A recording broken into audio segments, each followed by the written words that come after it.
নদীর ধারে বেড়াতে গিয়ে বেড়ি বাঁধে চায়ের দোকানে বসে আছি। তো হঠাৎ করে একটা আওয়াজ শুনলাম পাশে তাল গাছের ওই দিক থেকে।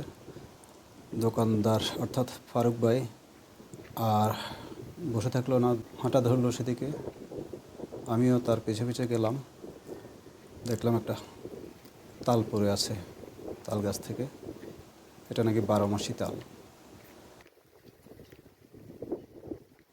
তালটি কুড়িয়ে নিয়ে ফারুক ভাই অনেক খুশি। যাই হোক, একটা গাছে 12 মাসি তাল ধরে আর কখনো শুনি নাই।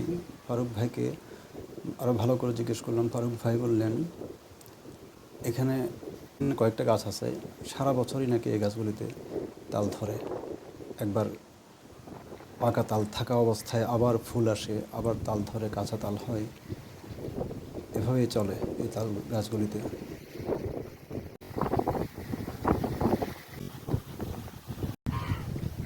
নদীর কোলে ঘুরতে আসলাম। বৈশাখ মাস, এখন বৈশাখ মাসের 8 তারিখ। এখন তাল গাছে তাল থাকার কথা না, পাকা তাল। এটা নাকি 12 মাসি। এখনো দেখা যাচ্ছে কিনা জানি না, এখনো আছে, ধরছে আবার। এই যে আমাদের ফারুক ভাই এই তালটা পেল, অনেক বাতাস, এই অবস্থা একটা পড়ে গেছে। আমাদের ফারুক ভাই এসে ভিডিওটা, পাশেই নদী, আমরা বেড়ি বাঁধে আছি এখন। এখানে অনেকগুলো আছে তাল গাছ, প্রায় সবগুলো 12 মাস ধরে তাল। অবাক ব্যাপার না? আমি আর কখনো দেখিনি এই সময়ে তাল থাকতে গাছে।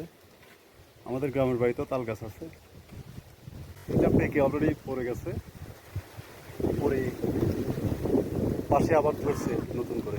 বর্ষায় এগুলি পাকবে, সুন্দর গ্রাম।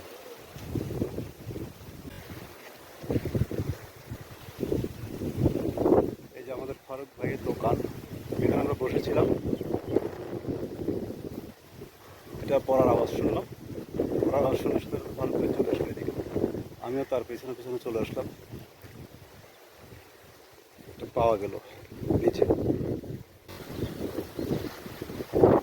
চিপে রস করে খেতে হয়। রস করে চালের গুঁড়ো বা আটা দিয়ে মিক্স করে, তারপরে এটা পিঠা বানানো হয়। ভাত দিয়ে রস খাওয়া যায়, গরম ভাত দিয়ে, গরম রস, গরম চিপা রস সেদ্ধ করে খাওয়া যায়। এটা অনেক সুস্বাদু। তাল গাছের নিচে দাঁড়িয়ে তালের পাতার সাথে বাতাসের বাড়ি শনশন আওয়াজ, আলাদা একটা সুন্দর শব্দ। এই যে পাশে আরেকটা তাল গাছ, এটা এটাকে এটা নাকি পুরুষ তাল গাছ। এটাতে লাঠির মতো কি কতগুলি ধরে, ওখান থেকে রস সংগ্রহ করে। অনেক জায়গায় আমরা রস সংগ্রহ করতে শুনছিও আমরা। আর এটা থেকে, পাশের এটা থেকে তাল ধরে। এটা মাটি বলে এটা। এটা দিয়ে পিঠা বানিয়ে বা এটার রস কে কে খাইছেন কমেন্ট বক্সে জানাবেন। তবে এটা ঘ্রাণটা আসলে আমি পাচ্ছি, আপনারা তো বুঝতে পারছেন না। যারা সরাসরি দেখছেন এটা জানেন, এটা বা ঘ্রাণটা পাইছেন, অনেক মজার একটা ঘ্রাণ, মানে অনেক সুন্দর একটা ঘ্রাণ।